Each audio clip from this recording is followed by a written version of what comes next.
നമസ്കാരം. ഇന്ത്യൻ പ്രധാനമന്ത്രി നരേന്ദ്രമോദി ജനകീയനാണ്. ശത്രുവിനെ പോലും ആരാധകനാക്കാൻ മോദിക്ക് അറിയാം.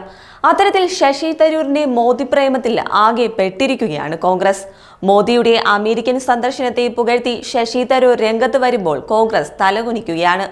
ട്രംപ് ചുമതലയേറ്റ ശേഷം അമേരിക്കയിലേക്ക് ക്ഷണിക്കപ്പെട്ട ആദ്യ നേതാവാണ് മോദിയെന്നും ഇത് ശ്രദ്ധേയമായ കാര്യമാണെന്നായിരുന്നു ശശി തരൂർ പറഞ്ഞത്. കൂടാതെ വളരെ പ്രതീക്ഷ ഉണർത്തുന്നതായിരുന്നു കൂടിക്കാഴ്ച. വ്യാപാരം സംബന്ധിച്ച് മോദി അമേരിക്കയുമായി ചർച്ച തുടങ്ങിവെച്ചത് ശോഭനീയമാണ്. അതല്ലെങ്കിൽ അമേരിക്ക പ്രഖ്യാപിക്കുന്ന തീരുമാനങ്ങൾ ഏകപക്ഷീയമായി ഏറ്റുവാങ്ങേണ്ടി വന്നേനെ. അനധികൃതമായി മറ്റൊരു രാജ്യത്തേക്ക് നുഴഞ്ഞു കയറുന്ന വ്യക്തിക്ക് ആ രാജ്യത്ത് തുടരാൻ അവകാശമില്ല. അവരെ തിരിച്ചയക്കുന്ന രീതിയോട് എതിർപ്പുണ്ടെന്ന് മോദി കുടിയേറ്റം സംബന്ധിച്ച് നടത്തിയ പ്രതികരണത്തോടും ശശി തരൂർ അനുകൂലിച്ചിരുന്നു. എന്നാൽ ഇതെല്ലാം കോൺഗ്രസിന്റെ പ്രഖ്യാപിത നിലപാടിന് വിരുദ്ധമാണ്. പ്രവർത്തക സമിതി അംഗമായ തരൂരിന്റെ വ്യക്തിപരമായ നിരീക്ഷണങ്ങൾ BJPയും ചർച്ചയാക്കും. അതേസമയം ഇതിനൊപ്പം തരൂരിന്റെ പിണറായി സർക്കാരിനെ പുകഴ്ത്തലും ചർച്ചയായിട്ടുണ്ട്. ഇത് ഹൈക്കമാൻഡിന്റെ ശ്രദ്ധയിൽ കേരളത്തിലെ നേതാക്കളും കൊണ്ടുവരും. അതേസമയം രാഷ്ട്രപതിയുടെ നന്ദി പ്രമേയ ചർച്ചയുടെ മറുപടിയിൽ രാഹുൽ ഗാന്ധിയെ ട്രോളാൻ തരൂരിനെയായിരുന്നു മോദി ആയുധമാക്കിയത്. ലോക്സഭയിൽ ബജറ്റ് സമ്മേളനത്തിലെ നന്ദി പ്രമേയ ചർച്ചയ്ക്ക് മറുപടി പറയവേ രാഹുൽ ഗാന്ധിക്കെതിരെ മോദിയുടെ പരിഹാസവും വിമർശനവും വലിയ ചർച്ചയായിരുന്നു. വിദേശകാര്യത്തെക്കുറിച്ച് പറഞ്ഞാലേ പക്വതയുണ്ടെന്ന് തെളിയിക്കാനാകൂ എന്ന് ചിലർ കരുതുന്നു എന്നായിരുന്നു രാഹുലിനെ ഉന്നമിട്ടുള്ള മോദിയുടെ പരിഹാസം. വിദേശകാര്യത്തെക്കുറിച്ചുള്ള പുസ്തകങ്ങൾ ഇവർ വായിക്കുകയാണ് ചെയ്യേണ്ടതെന്നും താൻ പറയുന്നത് ശശി തരൂരിനോടല്ല എന്നും പ്രസംഗത്തിനിടെ പ്രധാനമന്ത്രി എടുത്തു പറഞ്ഞത് ശ്രദ്ധേയമായിരുന്നു. അതായത് വിദേശകാര്യത്തിലെ തരൂർ മികവിനെ കൂടി ഉയർത്തിക്കാട്ടുകയായിരുന്നു മോദി.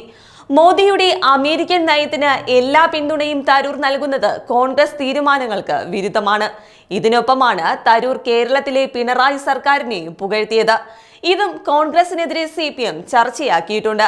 അതായത് കേരളത്തിലും കേന്ദ്രത്തിലും കോൺഗ്രസിന് തരൂരിന്റെ നിലപാടുകൾ തലവേദനയാണെന്ന വാദം കോൺഗ്രസിൽ തന്നെ സജീവമാണ്. ഇരട്ട എഞ്ചിൻ സർക്കാർ എന്നതാണ് മോദിയുടെ പ്രധാന മുദ്രാവാക്യം.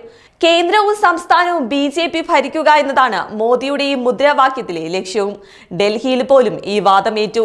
കേരളമാണ് ഇനിയും അത് ഏറ്റെടുക്കാത്തത്. കേരളത്തിൽ CPM ആണ് BJPക്ക് വെല്ലുവിളി. എന്നാൽ കേന്ദ്രത്തിൽ BJPയുടെ വിദേശ നയത്തെ പിന്തുണച്ച തരൂർ കേരളത്തിൽ പിണറായിയുടെ വികസനത്തെയും ഉയർത്തിക്കാട്ടുന്നുണ്ട്. അതായത് മോദിയെയും പിണറായിയെയും ഉയർത്തിക്കാട്ടുന്ന ഇരട്ട ബൂസ്റ്റിംഗ് ആണ് തരൂരിൻ്റെത്. അതിനാൽ തന്നെ കോൺഗ്രസിന് ഏറെ വെല്ലുവിളിയായി തരൂരിന്റെ നിലപാടുകൾ മാറിയേക്കും. ഇതിനെ കോൺഗ്രസ് നേതൃത്വം എങ്ങനെ മറികടക്കുമെന്നതാണ് നിർണായകം. രാഹുൽ ഗാന്ധിയുമായി അത്ര നല്ല സൗഹൃദം തരൂരിനില്ല. തിരുവനന്തപുരത്ത് തരൂരിന് വേണ്ടി പ്രചാരണം പോലും രാഹുൽ ഗാന്ധി ഒഴിവാക്കിയെന്ന വാദങ്ങൾ നേരത്തെ ഉയർന്നിരുന്നു. അതിനാൽ തരൂരിന്റെ ഈ പ്രസ്താവനകളെ എങ്ങനെ കോൺഗ്രസ് പ്രതിരോധിക്കുമെന്നതാണ് നിർണായകം. അതേസമയം കേരളത്തിലെ വ്യവസായ മേഖലകളിലെ കണ്ണഞ്ചിപ്പിക്കുന്ന വളർച്ചയെ പ്രകീർത്തിച്ചായിരുന്നു ശശി തരൂർ ലേഖനം എഴുതിയത്. സ്റ്റാർട്ടപ്പ് രംഗത്തുണ്ടായ അത്ഭുതപൂർവമായ വളർച്ച, വ്യാവസായിക അന്തരീക്ഷം അത്യന്തം അനുകൂലമാക്കിയ ഈസ് ഓഫ് ഡൂയിങ് ബിസിനസ് പട്ടികയിലെ 1ാം സ്ഥാനവും ചുവപ്പ് നാട മുറിച്ചു മാറ്റി വ്യവസായ സാഹചര്യമൊരുക്കൽ എന്നിവയും തരൂർ ചൂണ്ടിക്കാട്ടിയിരുന്നു. ദി ന്യൂ ഇന്ത്യൻ എക്സ്പ്രസിൽ വെള്ളിയാഴ്ച പ്രസിദ്ധീകരിച്ച changing Kerala lumbering jumbo to a light tiger എന്ന ലേഖനത്തിലാണ് കണക്കുകൾ ഉദ്ധരിച്ച് പിണറായി സർക്കാരിന്റെ കാലത്തെ വികസന കുതിച്ചുചാട്ടം ശശി തരൂർ വിവരിച്ചത്. കേരളത്തിലൊന്നും നടക്കുന്നില്ലെന്ന പ്രതിപക്ഷ നേതാവ് VD സതീശന്റെയും UDF മാധ്യമങ്ങളുടെയും വ്യാജ പ്രചാരണം പൊളിക്കുകയാണ് തരൂർ എന്നാണ് ദേശാഭിമാനിയുടെ നിരീക്ഷണം.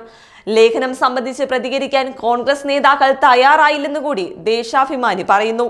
തരൂരിനോട് വ്യവസായ മന്ത്രി P രാജീവ് കഴിഞ്ഞ ദിവസം ഇതിൽ നന്ദി അറിയിക്കുകയും ചെയ്തിരുന്നു. വിശദമായാണ് പിണറായി സർക്കാരിനെ തരൂർ ലേഖനത്തിൽ വിലയിരുത്തിയിരിക്കുന്നത്. ഇതിനൊപ്പമാണ് മോദിയെയും പുകഴ്ത്തി കോൺഗ്രസിന് ഇരട്ട തലവേദന തരൂർ നൽകുന്നതും.